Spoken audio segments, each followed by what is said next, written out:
Mugamba mutya abali ku channel yaffe eyitibwa LN256 mugende mu maaso n'ogyegattako. Olwaleero nyegadde tufumbe chai omukalu gwe tuyita chai omukalu gwe nyegadde tufumba olwaleero.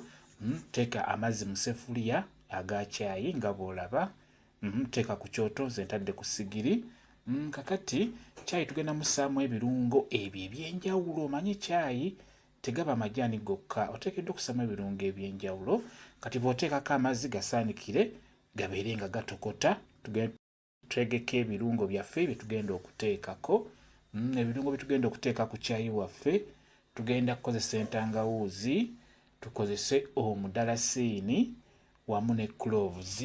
Tugenda kukozesa ne bucloves nga bw'obulaba. Tugenda kubisekula. Kati funo ebinu oba akanu kisinziira k'olina. Teekamu cloves n'omudalasini osobola obisekulira ewamu. Cloves n'omudalasini bisekulire wamu nga bw'olaba. Bw'omala obisekula n'entangawuuzi zisekule zokka zo. Tozisekulira wamu, zo zisekule zokka entangawuuzi era nga bw'olaba.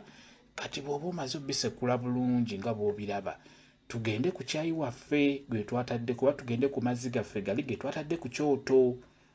Tugabikkule tulabe. Kati bw'olaba nga gatokose, leeta ebirungo byaffe biteekemu.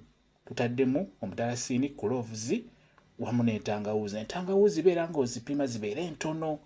Zisekule nnyo zigonde, zijja kunoga bulungi. Kati bikkako bireke bitokote okumala eddakiika nga 15 nga bitokota oba 10. Kati oluvannyuma leeta amajaani. Amajaani gateekemu ng'onaatera okumuggyako chai oyo.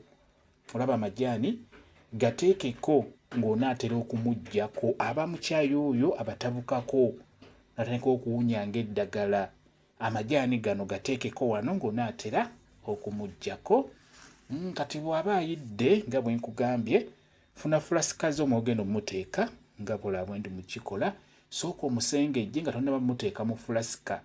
Muteeke mu fulasika ng'omaze omusengejja nga bw'okiraba.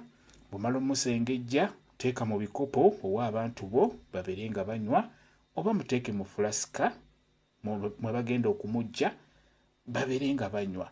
Chai oyo agenda bawoomera, agenda kuwunya akawoowo. Chai oyo bw'oba omufumba bw'olabira nti ebirungo binoze bulungi, aleeta enjuki olw'akawoowo. Tugeze aka cloves wamu n'omudalasini n'entangawuuzi. Afulumya akawoowo nayo kennyini k'osobola okuwulira ng'awunya. Chai oyo abeera ajja bawoomera bulungi nnyo. Kyekyo kye njagadde okubeera nga mbalaga. Njagadde tulabe ofumba otya chai oyo gwe tuyita chai omukalu oba black tea. Bw'otyo bw'olina omufumba nga bwe nkunnyonnyodde. Kyekyo mwebale kubeera ku channel yaffe eyitibwa LN256. Mugende mu maaso n'ogyegattako mubeere bulungi. Mweraba.